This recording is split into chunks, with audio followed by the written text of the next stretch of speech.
السلام عليكم ورحمة الله وبركاته.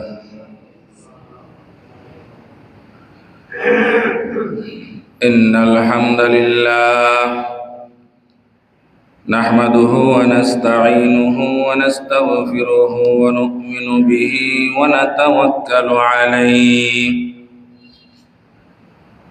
ونعوذ بالله من شرور أنفسنا ومن سيئات أعمالنا. من يهده الله فلا مضل له ومن يضلله فلا هادي له.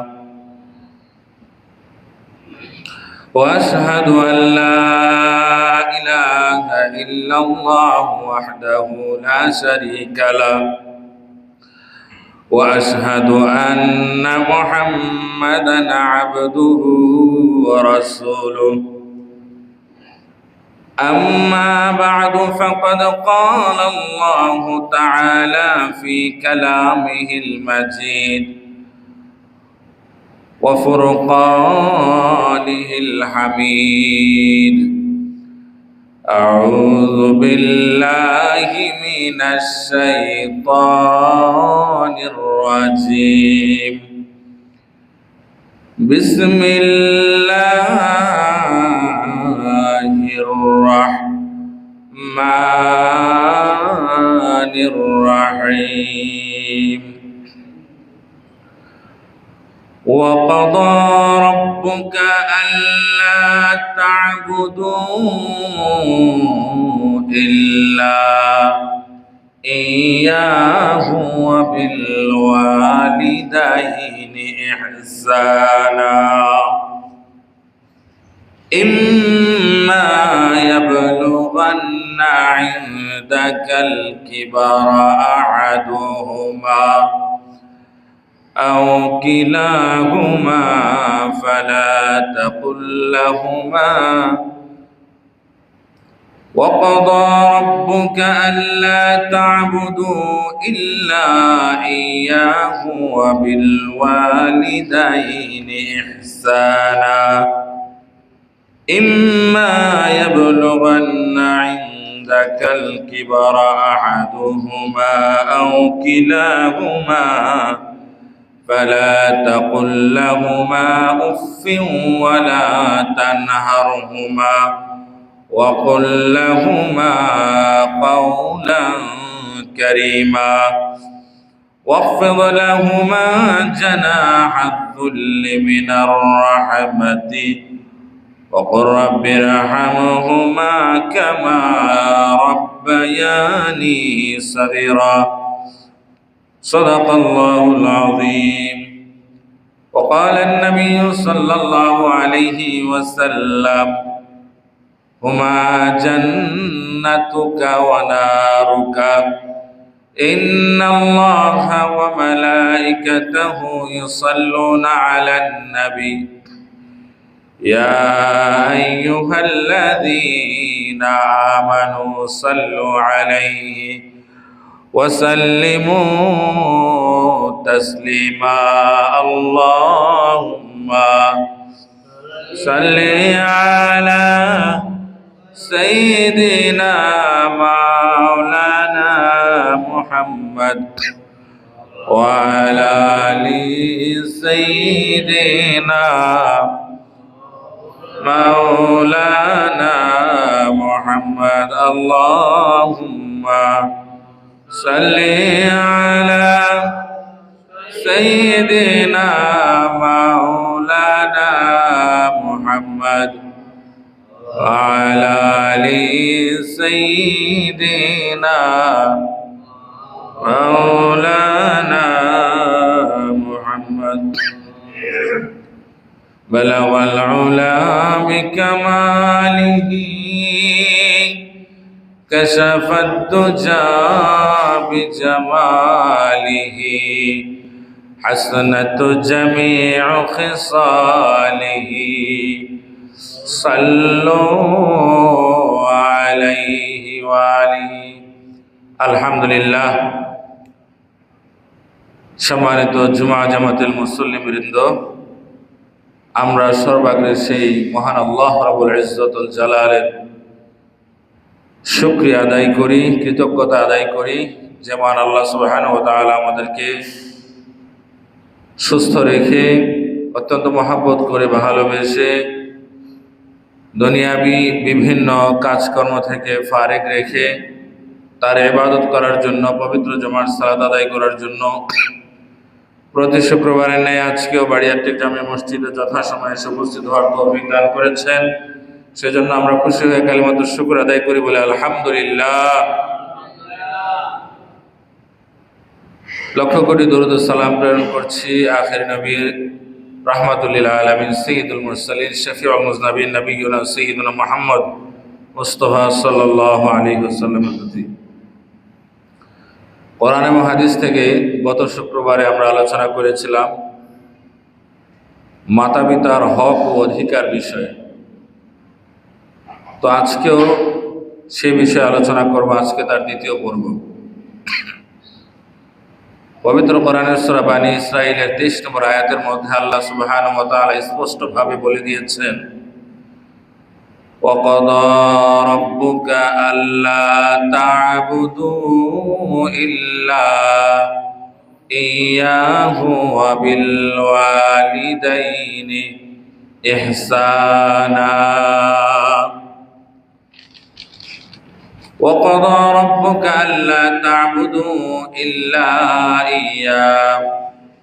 আল্লাহ রাব্বুল আলামিন বলছেন, আমি আল্লাহর বিধান এটাই আমি আমার বান্দাদের জন্য নির্ধারণ করে দিয়েছি, তা হচ্ছে আল্লাহ তা'বুদু ইল্লা ইয়া, কেবলমাত্র আমি আল্লাহরই ইবাদত করতে হবে, আমি আল্লাহর বন্দেগী করতে হবে, আমি আল্লাহর দাসত্ব করতে হবে। অন্য কারো ইবাদত করা যাবে না, অন্য কারো দাসত্ব করা যাবে না, অন্য কারো বন্দেগী করা যাবে না। আল্লাহ পাক রব্বুল আলামিন পবিত্র কোরআনের আরো কয়েক জায়গায় মাতা পিতার হকের উল্লেখের পূর্বে তার নিজের হকের উল্লেখ করেছেন। সুবহানাল্লাহ। ওয়াকাদা রাব্বুকা আল্লা তা'বুদু ইল্লা ইয়্যাহ, আমি আল্লাহ এটাই নির্ধারণ করে দিয়েছি আমার বান্দাদের জন্য, আল্লাহ তা'বুদু ইল্লা ইয়্যাহ, জীবনের সর্বক্ষেত্রে আমি আল্লাহর ইবাদত করতে হবে, অন্য কারো ইবাদত করা যাবে না। এমন কোনো কাজ করা যাবে না যে কাজে আল্লাহ পাক রব্বুল আলামিন অসন্তুষ্ট হন, কিন্তু পৃথিবীর মানুষ সন্তুষ্ট হয়। পৃথিবীর কোনো মানুষকে সন্তুষ্ট করে আল্লাহ পাক রব্বুল আলামিনকে অসন্তুষ্ট করা যাবে না। লা তাআতা লি মাখলুকিন ফি মাসিয়াতিল খালিক, মানুষের বাধ্য হয়ে স্রষ্টার অবাধ্য হওয়া যাবে না, স্রষ্টার অবাধ্য হয়ে সৃষ্টির বাধ্য হওয়া যাবে না। প্রথমে আল্লাহ তাআলা বলছেন আল্লাহ তা'বুদু ইল্লা ইয়্যা, ইবাদত হবে আমার।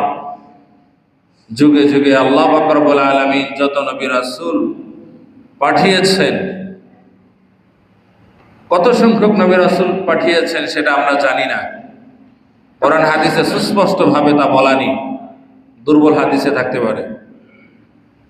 আল্লাহ পাক রব্বুল আলামিন কোরআনের মধ্যে বলেছেন, ওয়া রাসূলান ক্বাদ ক্বাসাসনাহুম আলাইকা মিন ক্বাবলু ওয়া রাসূলান লাম নাকসুসহুম আলাইক।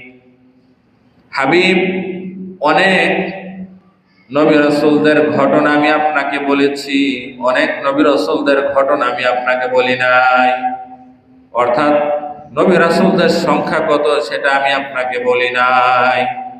তো এটা আমরা জানি, ওয়া ইন মিন উম্মাতিন ইল্লা খালা ফিহা নাযীর, প্রত্যেক জনপদের নিকট আল্লাহ পাক রব্বুল আলামিন নবী রাসূল প্রেরণ করেছেন, অসংখ্য অগণিত নবী রাসূল প্রেরণ করেছেন।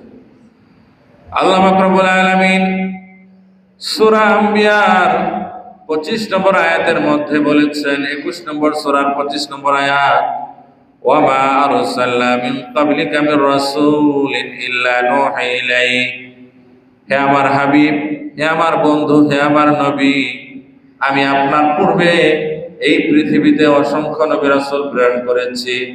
ওয়া মা আরসালনা মিন ক্বাবলিকা মির রাসূল, অনেক নবী রাসূল প্রেরণ করেছি। ইল্লা নুহি ইলাইহি, প্রত্যেক নবী রাসূলকে আমি বলে দিয়েছি, প্রত্যেকের নিকট ওহী করেছি। ওহে রাসূলেরা, ওহে নবীরা, আন্নাহু লা ইলাহা ইল্লা আনা, জেনে রাখো, আন্নাহু লা ইলাহা ইল্লা আনা, আমি আল্লাহ ছাড়া অন্য কোনো ইলাহ নাই, বিধানদাতা নাই, হুকুমদাতা নাই, রিজিকদাতা নাই, সৃষ্টিকর্তা নাই। সুবহানাল্লাহ। এবং সূরা মুহাম্মদের মধ্যে আছে, সর্বপ্রথম ওই শিক্ষা অর্জন করতে হবে যে শিক্ষা অর্জন করলে পরে আল্লাহ ছাড়া অন্য কোনো ইলাহ নাই, বিধানদাতা নাই, হুকুমদাতা নাই, রিজিকদাতা নাই, এই জিনিসটা মানুষ বুঝতে পারবে। এই জিনিসের জ্ঞান সর্বপ্রথম অর্জন করতে হবে। জাগতিক বিষয়ের জ্ঞান অর্জন করতে ইসলাম অনুৎসাহিত করে ব্যাপারটা তা না, বরং উৎসাহিতই করে। কিন্তু সর্বাগ্রে ওই জ্ঞান অর্জন করতে হবে যে জ্ঞান অর্জন করলে পরে মানুষ বুঝতে পারবে আল্লাহ পাক রব্বুল আলামিন তিনি একক, তিনি ছাড়া অন্য কোনো ইলাহ নাই। যুগে যুগে আল্লাহ পাক রব্বুল আলামিন অসংখ্য গণিত নবী রাসূল প্রেরণ করেছেন। তার ওই ধারাবাহিকতায় সর্বশেষ এবং সর্বশ্রেষ্ঠ রাসূল হযরত মুহাম্মদ মুস্তাফা সাল্লাল্লাহু আলাইহি সাল্লামকে শেষ যুগে আল্লাহ পাক রব্বুল আলামিন পৃথিবীতে প্রেরণ করেছেন। এই জ্ঞানটাকে অর্জন করতে হবে। ফাআলাম, তুমি জানো, জ্ঞান অর্জন করো, আন্নাহু লা ইলাহা ইল্লাল্লাহ, ওই জ্ঞানটা অর্জন করো যে জ্ঞানটা অর্জন করলে পরে তুমি বুঝতে পারবে, তোমার আকীদা শুদ্ধ হবে যে আল্লাহ ছাড়া অন্য কোনো ইলাহ নাই, বিধানদাতা নাই। দুনিয়ার বুকে আল্লাহর আইন চলবে, অন্য কারো আইন চলবে না।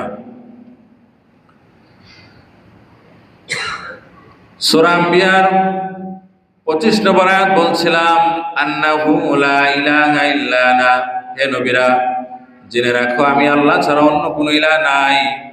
এই দাওয়াতটা মানুষকে দিবা, মানুষকে বলে দিবা। ফাবুদুন, ইবাদত হবে একমাত্র আমি আল্লাহর। ইবাদত কার? আল্লাহর।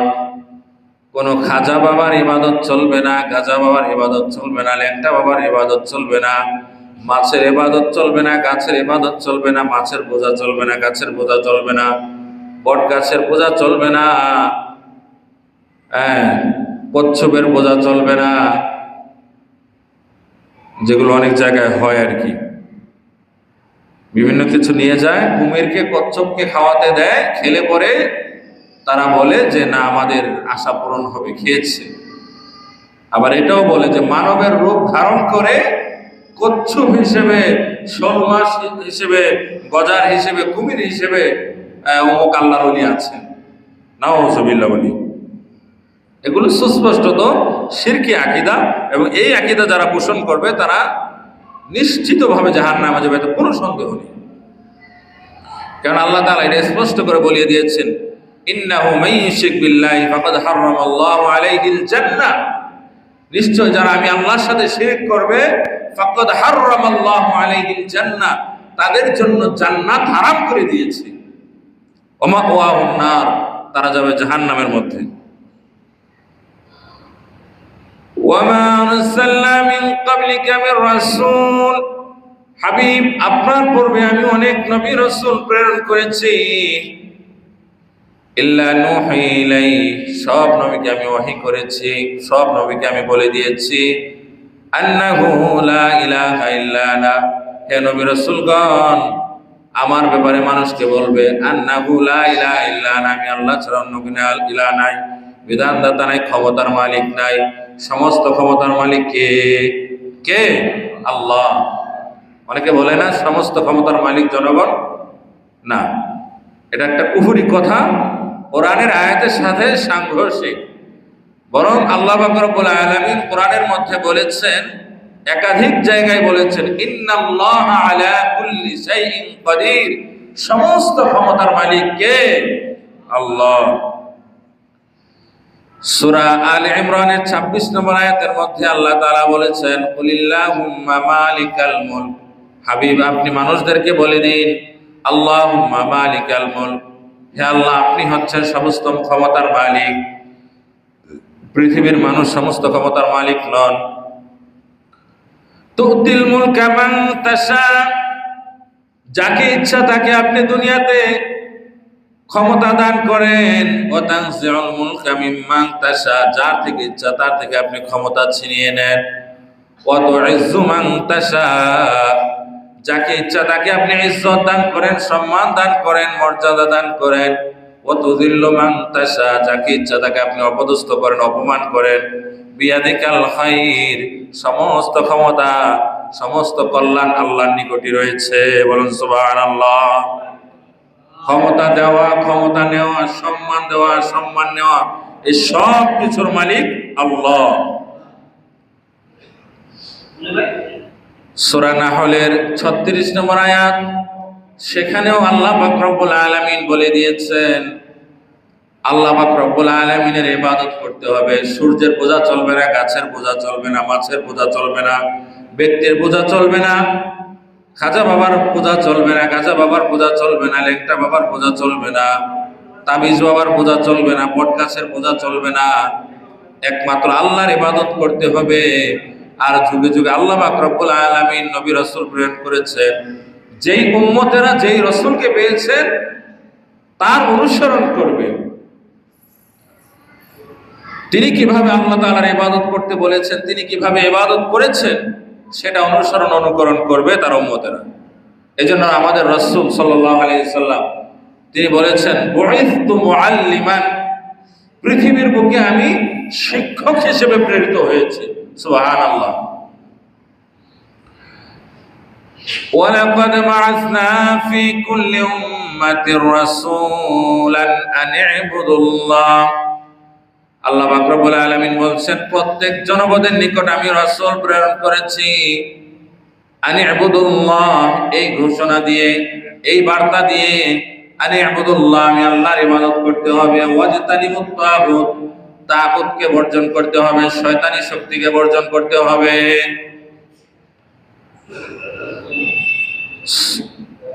আয়াতুল কুরসির মধ্যে আছে। এরপরে ফামাই ইয়াকফুর বিত-তাগুত, যে ব্যক্তি তাগুতকে বর্জন করলো, শয়তানি শক্তিকে বর্জন করলো, শয়তানি শক্তির সাথে সম্পর্ক ছিন্ন করলো, ওয়ুমিন বিল্লাহ, আল্লাহর প্রতি ঈমান আনলো, আল্লাহর দিকে মুতাওয়াজ্জিহ হলো, শয়তানি শক্তিকে বর্জন করলো, আল্লাহর প্রতি ঈমান আনলো, আল্লাহর দিকে মুতাওয়াজ্জিহ হলো, আল্লাহর রাস্তা ধরলো, ফাকাদ ইসতামসাকা বিল উরওয়াতিল উসকা, সে শক্ত একটি হাতল ধরলো, শক্ত একটি কড়া ধরলো, লা ইনফিসাম লাহা, যেই কড়া ছিঁড়ে যাওয়ার মতো নয়। সুবহানাল্লাহ।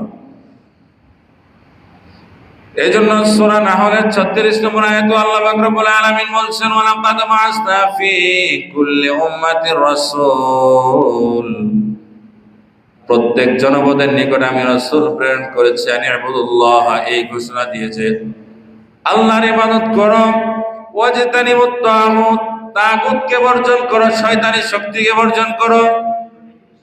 এমনি ভাবে সূরা আরাফ এর 65 নম্বর আয়াতের মধ্যে আল্লাহ পাক রব্বুল আলামিন বলছেন, সূরা হুদ হবে, ওয়া ইলা সামুদা আখাহুম সালিহা, ওয়া ইলা মাদিয়ানা আখাহুম শুআইবা, ক্বালা ইয়া কওমি ইবুদুল্লাহা মা লাকুম মিন ইলাহিন গায়রু। আরেক জায়গায় আছে, ওয়া ইলা সামুদা আখাহুম সালিহা, ক্বালা ইয়া কওমি ইবুদুল্লাহা মা লাকুম মিন ইলাহিন গায়রু, যে আমি আদ জাতির কাছে তাদের ভাই হুদকে প্রেরণ করেছিলাম, ক্বালা ইয়া কওমি ইবুদুল্লাহা মা লাকুম মিন ইলাহিন গায়রু, এই নবী মানুষদেরকে বলেছিল, হে পৃথিবীর মানুষেরা, আল্লাহর ইবাদত করো, আল্লাহ ছাড়া অন্য কোনো বিধানদাতা নাই, প্রভু নাই। ওয়া ইলা সামুদ আখাহুম সালিহা, আর সামুদ জাতির কাছে তাদের ভাই সালেহকে পাঠিয়েছিলাম, সালেহ নবীকে পাঠিয়েছিলাম, ক্বালা ইয়া কওমি ইবুদুল্লাহা মা লাকুম মিন ইলাহিন গায়রু, এই নবীও একই কথা বলেছিল যে আল্লাহর ইবাদত করো, আল্লাহ ছাড়া অন্য কোনো ইলাহ নাই। এরপরে আছে আরাফের 85 নম্বর আয়াত, ওয়া ইলা মাদিয়ানা আখাহুম শুআইবা, মাদিয়ানবাসীর কাছে তাদের ভাই শুআইবকে প্রেরণ করেছিলাম, ক্বালা ইয়া কওমি ইবুদুল্লাহ মা লাকুম মিনাল ইলাহিন, তিনি একই কথা বলেছিলেন। তো প্রত্যেক নবী রাসূল তো তাওহীদের দাওয়াত দিয়েছেন, শিরকের দাওয়াত দেন নাই। এই গাছ পূজা, মাছ পূজা, তাবিজ পূজা, বট গাছ পূজা যেগুলো আমরা দেখি, বট গাছের মধ্যে সুতা বাঁধতে বাঁধতে বাঁধতে বাঁধতে একদম মোটা করে ফেলেছে, কি শিরকি কর্মযোগ্য হয়! আল্লাহু আকবার। আল্লাহর নবী ঈসা আলাইহিস সালাম, এই নবীকে কেন্দ্র করে যে সমস্ত মানুষেরা বাড়াবাড়ি করেছে, ঈসা আলাইহিস সালামের উম্মতেরা যে বাড়াবাড়ি করেছে, পরকালে আল্লাহ পাক রব্বুল আলামিন ঈসা আলাইহিস সালামকে জিজ্ঞেস করবেন, হে ঈসা, তোমার উম্মতেরা যে বাড়াবাড়ি করেছে এটা কেন করেছে, তুমি এটার জবাব দাও। এটা আছে কোরআনের সূরা মায়েদার 116 এবং 17 নম্বর আয়াতের মধ্যে। ওয়াইজ ক্বালাল্লাহু ইয়া ঈসা ইবনে মারইয়াম আনতা কুলতা লিন-নাস ইত্তাখিজুনি ওয়া উম্মি ইলাহাইনি মিন দুনিল্লাহ, ঈসা তুমি কি বলেছিলে মানুষদেরকে আল্লাহর ইবাদত করতে হবে না, আমার ইবাদত করো, আমাকে আল্লাহর আসলে বসাও, আমার মাকে বসাও? ঈসা আলাইহিস সালাম বলবেন, ক্বালা সুবহানাক মা ইয়াকুনু লি আন আকুলা মা লাইসা লি বিহাক, আল্লাহ এই ধরনের কোনো কথাই আমি বলি নাই, যেই কথা বলার কোনো অধিকার আপনি আমাকে দেন নাই সেই কথা আমি বলি নাই। ইন কুনতু কুলতু ফাকাদ আলিমতা, পৃথিবীর মানুষের কাছে যদি আমি এই ধরনের কোনো কথা বলতাম আপনি জানতেন। তাআলামু মা ফি নাফসি ওয়া লা আ'লামু মা ফি নাফসিক ইন্নাকা আনতা আল্লামুল গুয়ুব। তাহলে আমরা বুঝতে পারলাম প্রত্যেক নবী রাসূল তাওহীদের দাওয়াত দিয়েছেন, একত্ববাদের দাওয়াত দিয়েছেন, আল্লাহর ইবাদতের দিকে আহ্বান করেছেন। এজন্য আল্লাহ তাআলা বলেছেন, ওমা খালাকাতুল জিন্না ওয়াল ইনসা ইল্লা লিয়াবুদুন, মানুষ এবং জিন জাতিকে কেবলমাত্র আমার ইবাদত করার জন্যই আমি সৃষ্টি করেছি, এবং এই ইবাদতটা হতে হবে জীবনের সর্বক্ষেত্রে, আংশিক না, মানে যেটা আমার ভালো লাগলো সেটা আমি পালন করলাম, যেটা ভালো লাগলো না সেটা পালন করলাম না, এটা হবে না। ইবাদত এটা যদি শুধুমাত্র নামাজের মধ্যেই সীমাবদ্ধ থাকতো, মানে নামাজেই শুধু ইবাদত, ব্যাপারটা যদি এরকম হতো, জীবনের সর্বক্ষেত্রে যদি ইবাদত না থাকতো, প্রত্যেক মুহূর্তের জন্য যদি ইবাদত না থাকতো, তার মানে কি নামাজ পড়তে কতক্ষণ সময় লাগে? 5 ওয়াক্ত নামাজ 1.5-2 ঘন্টা। তার মানে কি আমরা শুধুমাত্র আল্লাহর বান্দা 1.5-2 ঘন্টার জন্য, নাকি সব সময়ের জন্য? সব সময়ের জন্য। যেহেতু আমরা সব সময়ের জন্য আল্লাহর বান্দা এবং ইসলাম হচ্ছে একটি পরিপূর্ণ জীবন ব্যবস্থা, সেহেতু জীবনের সর্বক্ষেত্রে প্রত্যেক মুহূর্তে ইসলাম অনুযায়ী আমাদেরকে জীবন গঠন করতে হবে। আল্লাহ তাআলা বলছেন যে তোমরা কি কিতাবের কিছু অংশ মেনে নিয়েছো আর কিছু অংশ মানছো না? যারা এরকম করবে, কিছু অংশ মানবে এবং কিছু অংশ মানবে না, তাদের জন্য দুনিয়াতে লাঞ্ছনাদায়ক পরিণতি অপেক্ষা করছে এবং পরকালে রয়েছে জাহান্নাম। আল্লাহ তাআলা আমাদেরকে সঠিক বুঝ দান করুন, জীবনের সর্বক্ষেত্রে ইসলামকে মেনে চলার তৌফিক দান করুন। আমরা বলি আল্লাহুম্মা আমিন। তো আমি যে কথা বলতে গিয়ে এটা বললাম, সূরা বনী ইসরাঈলের 23 নম্বর আয়াত। মাতা পিতার হকের উল্লেখের পূর্বে আল্লাহ তাআলা তার নিজের হকের কথা বলেছেন যে বান্দা শুনে রাখো, সর্বাগ্রে প্রাধান্য দিতে হবে আমি আল্লাহকে, আমার ইবাদত করতে হবে, অন্য কারো ইবাদত করা যাবে না। এরপরে আল্লাহর সৃষ্টির হকের উল্লেখ করতে গিয়ে সর্বপ্রথম আল্লাহ পাক রব্বুল আলামিন পিতামাতার হকের উল্লেখ করেছেন, অধিকারের উল্লেখ করেছেন। সুবহানাল্লাহ। وَقَضَى رَبُّكَ أَلَّا تَعْبُدُوا إِلَّا إِيَّاهُ وَبِالْوَالِدَيْنِ إِحْسَانًا, পিতামাতার সাথে ইহসান করতে হবে, সদাচরণ করতে হবে, ভালো আচরণ করতে হবে। আল্লাহ পাক রব্বুল আলামিন বলছেন এরপরে, ইম্মা ইয়াবলুগান্না ইনদাকাল কিবারা আহাদুহুমা আও কিলাহুমা, তোমার জীবদ্দশায় তুমি যদি পিতামাতার একজন অথবা উভয়কে বার্ধক্য অবস্থায় পেয়ে থাকো, ফালা তাকুল লাহুমা, ওই বয়সটা এরকম যে অনেক কথাবার্তা কাজকর্ম তোমার ভালো নাও লাগতে পারে, কিন্তু এমন কোনো কথা তুমি তাদের সামনে বলবা না, তাদের সামনে বলবা না। ফালা তাকুল লাহুমা উফিউ, যাতে কষ্ট পেয়ে তারা কান্নাকাটি করবে তো দূরের কথা, উফ শব্দ পর্যন্ত বলবে, এই কথাও বলবা না। অথবা তাদের কোনো আচরণে তুমি উফ শব্দ পর্যন্ত বলবা না। আরবিতে উফ শব্দটাই এসেছে, মানে বিরক্ত হওয়া আর কি। যেটা ভালো লাগছে না, এরকম কথাও বলবা না। ওয়ালা তানহারহুমা, পিতামাতার সামনে কখনো ধমক দিয়ে কথা বলবা না। ওয়াকুল লাহুমা কাওলান কারীমা, বরং নম্র কথা বলবা, উত্তম কথা বলবা, সম্মান দিয়ে কথা বলবা। ওয়াখফিদ লাহুমা জানাহা যুল্লি মিনার রাহমা,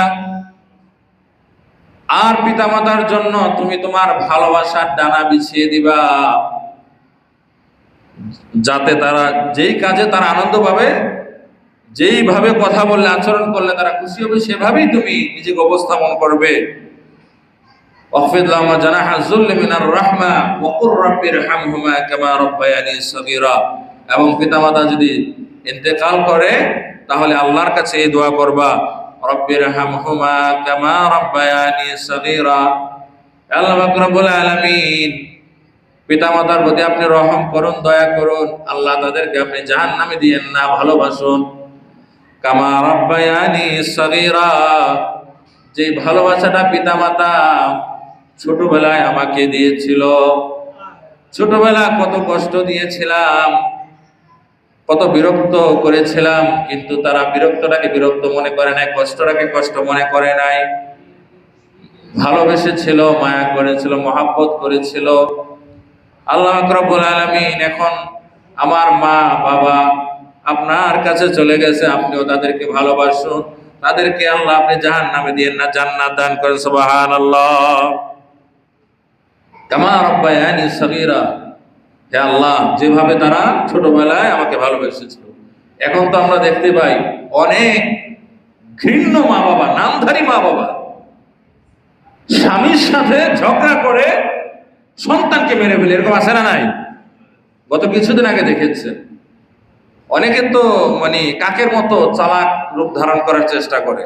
কাক যেরকম একটা ঘটনা ঘটিয়ে কিছু একটা চুরি করে চোখ বন্ধ করে এভাবে দেখে যে কেউ তো দেখছে না, এবং সে মনে করে সত্যিই দেখছে না, কিছু কিছু মানুষ ঘৃণ্য কাজ করে মনে করে যে এটা আর প্রকাশ পাবে না, কিন্তু তারা জানে না যে তথ্য প্রযুক্তি কত বেশি উন্নত এবং তারা যে ধরা পড়তে পারে। কিছুদিন আগে আপনারা দেখেছেন এক ঘৃণ্য নামধারী মা, সে তার 2টা বাচ্চাকে বটি দিয়ে জবাই করে ফেলেছে। ওটা তো ধরা পড়েছে, অভিনয় করেছিল কিন্তু ধরা পড়েছে, সিসি ক্যামেরা ছিল, পুলিশ চেক করে দেখেছে যে ওই সময় বা তার পরেও কোনো মানুষ, বাহিরের কোনো মানুষ ঘরে বা ঘরের বাইরে কোথাও দেখা যায় না, এবং পুলিশের কাছে স্বীকারও করেছে শেষ পর্যন্ত। কোন স্ত্রী যদি তার স্বামীর সাথে বনিবনা না হয়, স্বামীর যদি স্ত্রীর সাথে বনিবনা না হয়, তারা সেপারেট হতে পারে, ইসলাম সেই অধিকার দিয়েছে। কিন্তু স্বামীকে মানে কষ্ট দেওয়ার জন্য অথবা স্বামী তার স্ত্রীকে কষ্ট দেওয়ার জন্য সন্তানকে ভিকটিম করা, তাকে শেষ করে দেওয়া, এটা পৃথিবীর সবচাইতে ঘৃণ্য মানুষ যারা, কেবল তাদের দ্বারাই সম্ভব হতে পারে।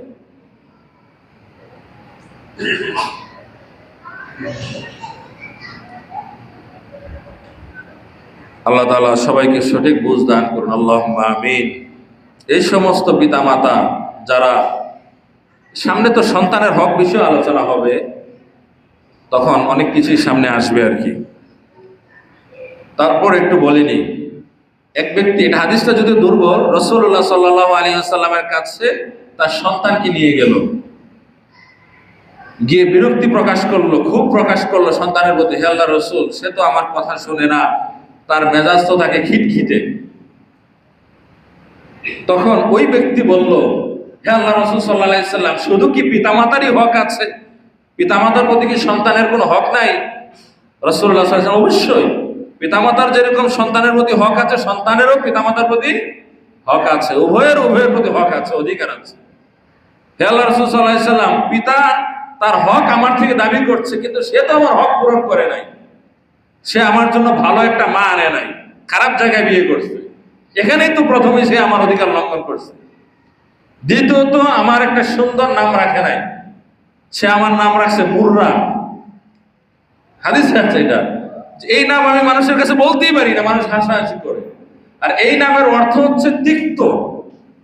তা নামেরও তো একটা প্রভাব পড়ে। তা আমার নাম রেখেছে যার অর্থ হচ্ছে তিক্ত, তা আচরণ তো এরকমই হবে। তো যে সমস্ত পিতামাতা সন্তানকে কোরআন সুন্নাহ শিক্ষা দেয় না, দেওয়ার চেষ্টাও করে না, একটা সে দেওয়ার চেষ্টা করেছে সে হয় নাই, সেটা ভিন্ন জিনিস।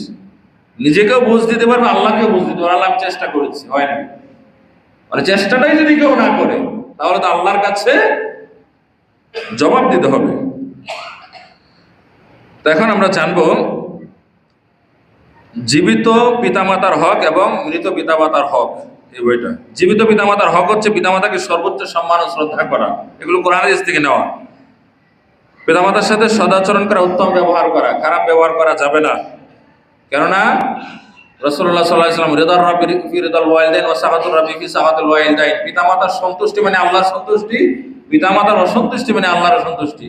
পিতামাতা অসন্তুষ্ট হলে সন্তানের জন্য জাহান্নাম অবধারিত। হ্যাঁ, পিতামাতা যদি এমন কোনো কারণে অসন্তুষ্ট হন যেটার যৌক্তিক কোনো কারণ নাই, অযথাই অসন্তুষ্ট হয়ে বসে আছে, ভণ্ড একটা পীর ধরেছে, পিতামাতাও চায় যে সেও যেন সেখানে গিয়ে ঘুর ঘুর ঘুর ঘুর করে, সেজদা মারে, সন্তান বলে না আমি এগুলোতে নাই, কষ্ট পেয়ে বসে আছে, সে তো আমার কথা না না, এই কষ্ট সারাদিন পেল, এটা মানে সন্তানের ধ্বংসের কারণ হবে না। যৌক্তিক কারণে যদি কষ্ট পায় সেটাই সন্তানের ধ্বংসের কারণ হবে। অযৌক্তিক ভাবে পিতামাতা চায় যে সন্তান যেন তার বউকে সারাদিন পেটায়, সারাদিন নির্যাতন করে, তাকে দুশ্মন মনে করে, ইসলাম তো এটা বলে না। এখন তাদেরকে সন্তুষ্ট করতে গিয়ে অযথা অকারণে স্ত্রীকে নির্যাতন করা, দুশ্মন মনে করা, তাদেরকে সন্তুষ্ট করতে গিয়ে তার প্রতি ঘৃণা প্রকাশ করা, না, এটাও ইসলামে জায়েজ নেই। এরপরে 3 নম্বর নম্রভাবে কথা বলা, নম্র আচরণ করা, যেটা সূরা বনী ইসরাঈলের 23 নম্বর আয়াতের মধ্যে আছে, ওয়াকুল্লাহুমা কাওলান কারীমা, তাদের সাথে নম্র কথা বলো, নম্র আচরণ করো। যেই পিতামাতা তোমাকে কথা বলা শিখিয়েছে তাদের সাথে কথার অপব্যবহার করো না, খারাপ আচরণ করো না, ঘৃণ্য কথাবার্তা বলো না, ধমক দিয়ে কথা বলো না। 4 নম্বর এটা আছে দুর্ব্যবহার না করা, ধমক না দেওয়া। 5 নম্বর হচ্ছে গালিগালাজ না করা, কটু কথা না বলা। এরপরে 6 নম্বর বিরক্ত না হওয়া, মানে তাদের কোনো আচরণে, সাধারণ কোনো আচরণে বিরক্ত না হওয়া কিংবা বিরক্তিমূলক কোনো শব্দ উচ্চারণ না করা, যেটা আল্লাহ তাআলা বলছেন উফি ওয়ালা তানহারহুমা, তাদের কোনো আচরণে তুমি উফ শব্দ পর্যন্ত বলবা না, অথবা তুমি এমন কোন আচরণ করবা না যাতে করে তারা উফ শব্দ পর্যন্ত বলতে বাধ্য হয়। 7 নম্বর হচ্ছে ভরণ পোষণ ও জরুরত পুরা করা, সামর্থ্যের আলোকে ভরণ পোষণ দেওয়া আর কি, সামর্থ্যের আলোকে এটা। 8 নম্বর হচ্ছে পিতামাতাকে, এই যে একটা কোরআনের আয়াত বলি, আল্লাহ পাক রব্বুল আলামিন বলছেন ইয়াসআলুনাকা মাযা ইউনফিকুন, হে আমার হাবিব, মানুষের আপনাকে জিজ্ঞেস করে মাযা ইউনফিকুন, এই যে টাকা পয়সা অর্জন করছি, কামাই করছি, ইউনফিকুন কোথায় ব্যয় করব, ব্যয় করার ক্ষেত্রে কোন বিষয়গুলোকে প্রাধান্য দেব।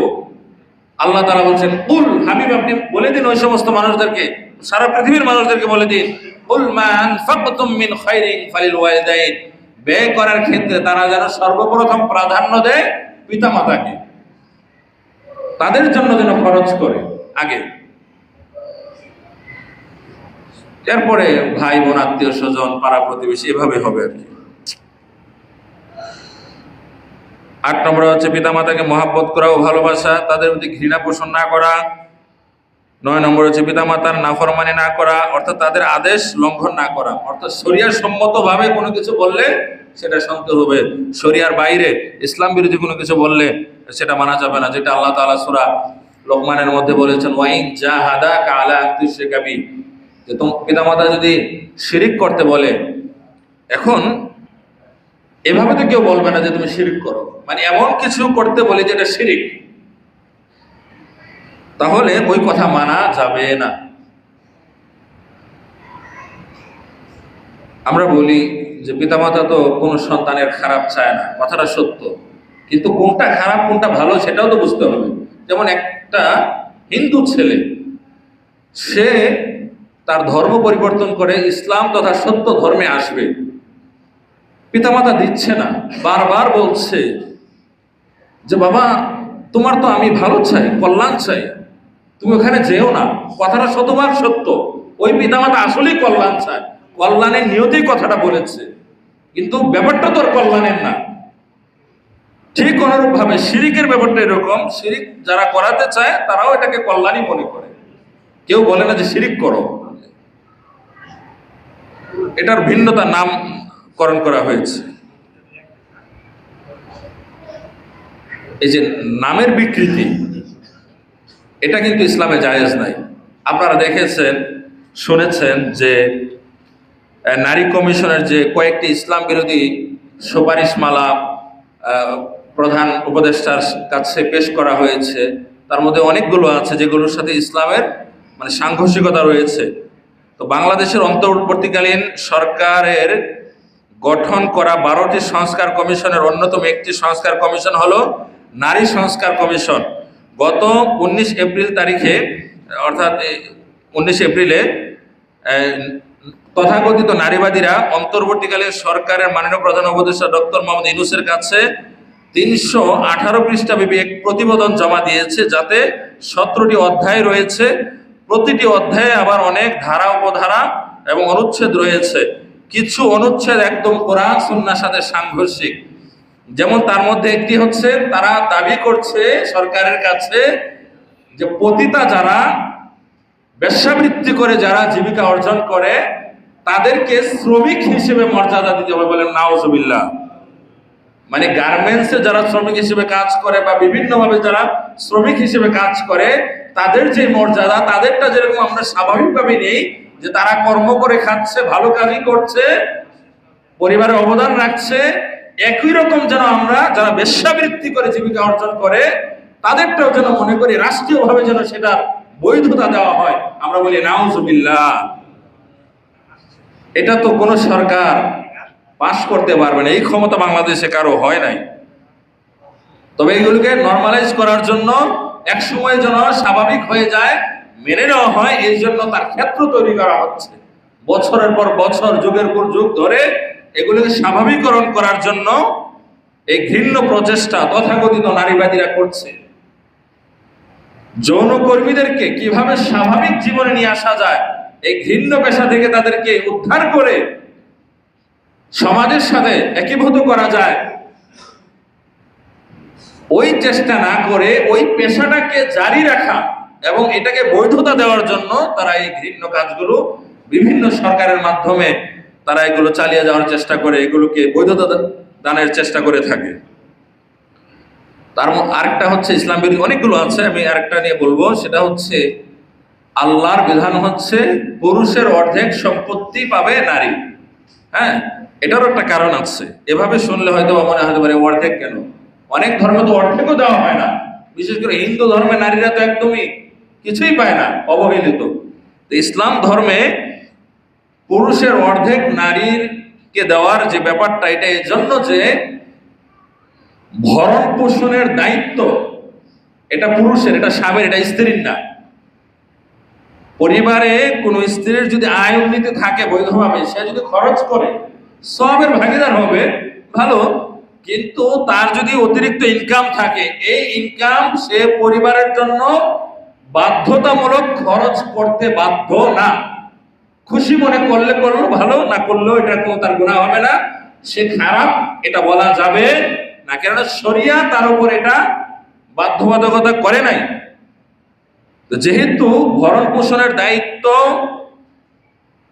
মেয়েদেরকে আল্লাহ তাআলা দেন নাই, তো তারাও যদি সমানই সম্পদ পেত, তাহলে তো এটা পুরুষের উপর কি জুলুম হয়ে যায়। এরপরে বিবাহ তো নারীও করে, পুরুষও করে, কিন্তু যে মহারানা এটা তো পুরুষ পায় না, স্ত্রী পায়। তো আরো অনেক কিছু নারীরা আবার বিভিন্নভাবে পেয়ে থাকে, সন্তান থেকে, স্বামী থেকে বিভিন্নভাবে পেয়ে থাকে। সব মিলিয়ে দেখা গেছে যে আসলে ইসলাম নারীদেরকে ঠগায় নাই, কিন্তু ইসলাম যতটুকু দিয়েছে ততটুকু মানুষ দেয় না। আর এটাকে কেন্দ্র করে পুঁজি করে ইসলাম বিরোধীরা ঘোলা পানিতে মাছ শিকার করার চেষ্টা করে। তো ইসলাম বিরোধীরা যদি ইসলাম বিরোধী কোনো কাজ, আইন পাশ করতে চায়, আমরা মুসলিম হিসেবে সেটার প্রতিবাদ করব কখনোই সেটাকে সমর্থন করব না। তারপরে যেটা বলছিলাম, 10 নম্বরে পিতামাতার খেদমত করা। 11 নম্বর হচ্ছে নিয়মিত যোগাযোগ করা, দূরে থাকলে খোঁজখবর নেওয়া ও দেখা সাক্ষাৎ করা। 12 নম্বর হচ্ছে পিতামাতার জন্য ব্যয় করা, যেটা একটু আগে বললাম, এবং ব্যয় করার ক্ষেত্রে তাদেরকে অগ্রাধিকার দেওয়া। আচ্ছা, মৃত পিতামাতার জন্য সন্তানের কি করণীয় আছে সেটা আমরা এখন শুনবো। যে তাদের জন্য দোয়া করা আল্লাহর কাছে, তাদের জন্য জান্নাত কামনা করা। 2 নম্বর হচ্ছে তাদের জন্য মাগফিরাত চাওয়া, ক্ষমা চাওয়া, তাদের অঙ্গীকার পূরণ করা, বৈধ কোনো অঙ্গীকার থাকলে সেটা পূরণ করা। হ্যাঁ, এরপরে 4 নম্বর হচ্ছে তাদের বন্ধুদের সম্মান করা।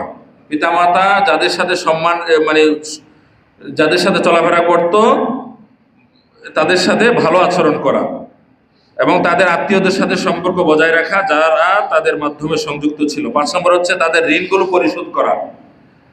তারা সম্পদ রেখে মারা গেলে তাদের সম্পদ থেকে ঋণ পরিশোধ করবে, অন্যথায় সন্তানরা নিজ দায়িত্বে পিতামাতার ঋণ পরিশোধ করবে।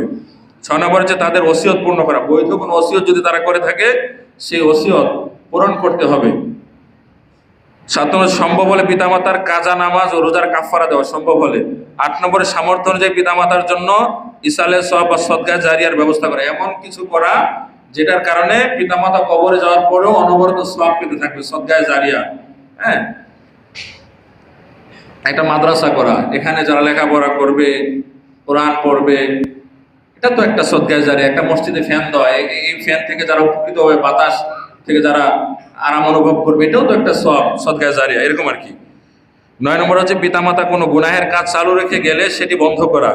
তারা হয়তো বুঝেন একটা গুনাহের কাজ চালু করে গেছে, যেরকম সিনেমা হল করে গেছে। এখন যদি এটা আমরা মনে করি যে পিতামাতা করে গিয়েছিল না, এটা রেখে দিতে হবে স্মৃতি হিসেবে, না, খারাপ কাজ স্মৃতি হিসেবে রেখে দেওয়া যাবে না। এরপরে মদের বার, হ্যাঁ, মদের দোকান, বিড়ির কারখানা, শিরিকের একটা আস্তানা রেখে গিয়েছিল, এই শিরিকের আস্তানা রাখা যাবে না। অথবা সুদী কারবার, পিতামাতা সুদী কারবারের সাথে জড়িত ছিল, এখন ওইটাকে নিজেও ধারণ করা, নিজেও কারবারের সাথে সম্পৃক্ত হওয়া, যে আমি উত্তরাধিকারী হচ্ছি, না, এটা করা যাবে না।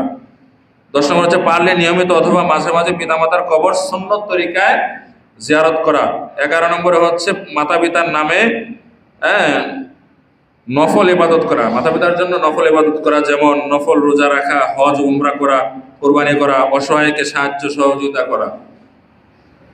আল্লাহ তাআলা আমাদেরকে এই বিষয়ে আমল করার তৌফিক দান করেন। আমরা বলি আল্লাহুম্মা আমিন। ওয়া আখিরু দাওয়ানা আলহামদুলিল্লাহি রাব্বিল আলামিন। আসসালামু আলাইকুম ওয়া রাহমাতুল্লাহি ওয়া বারাকাতুহু।